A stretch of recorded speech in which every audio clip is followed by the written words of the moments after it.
করে শুয়েছিলাম, হঠাৎ করে রুবুন ভাগনার ফোন আসে, সে নাকি গাড়ি কিনতে। আমিও তাড়াতাড়ি রেডি হয়ে জিকোকে বের করি। এদিকে আমাদের সাথে বাবুদা যাবে, তাই তাড়াতাড়ি করে বাইকে চেপে আমিও চলে যাই ওই বাড়ি। আর ওই বাড়িতে গিয়ে দেখি বাবুদা রেডি হয়নি, সে নাকি এখনো পায়রা খাওয়াচ্ছে। এবার বাবুদা রেডি হয়ে জিকোকে ঘোরাচ্ছিল, কিন্তু কোন দিক দিয়ে ঘোরাবে সেটাই ঠিক পাচ্ছিল।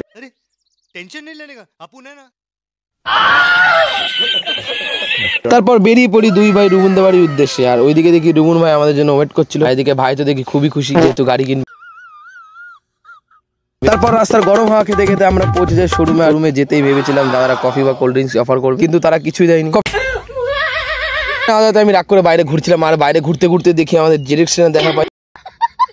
আর গাড়িটা দেখে আমার পছন্দ হয়েছিল, আর আমি ভাবছিলাম যে গাড়িটা আমার গাড়িটা এক্সচেঞ্জ করে এই গাড়িটা নিয়ে।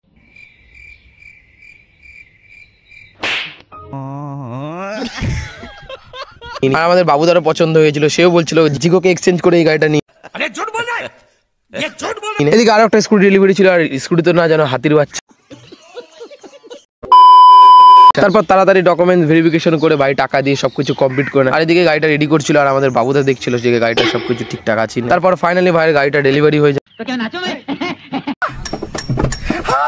আর বাইক ডেলিভারি করে আমরা বেরিয়ে পড়ি বাড়ির উদ্দেশ্যে। তারপর আস্তে আস্তে চালাতে চালাতে আমরা পৌঁছে যাই বাড়ির দিকে। বাড়িতে আসতেই গাড়িটা ভালো করে পুজো দেয়, আর পুজো দিয়েই ভাই বেরিয়ে পড়ে গাড়ি নিয়ে একটু ঘুরতে, যেহেতু ভাইরা আর ওয়েট করতে পারছিল। তারপর দুটো বাইক একসাথে রেখে পাশাপাশি বেশ ভালোই লাগছিল। তো তোমরা দেখতে থাকো এরকম মিনি ব্লগ। ততক্ষণের জন্য টাটা, দেখা হচ্ছে নেক্সট ভিডিওতে।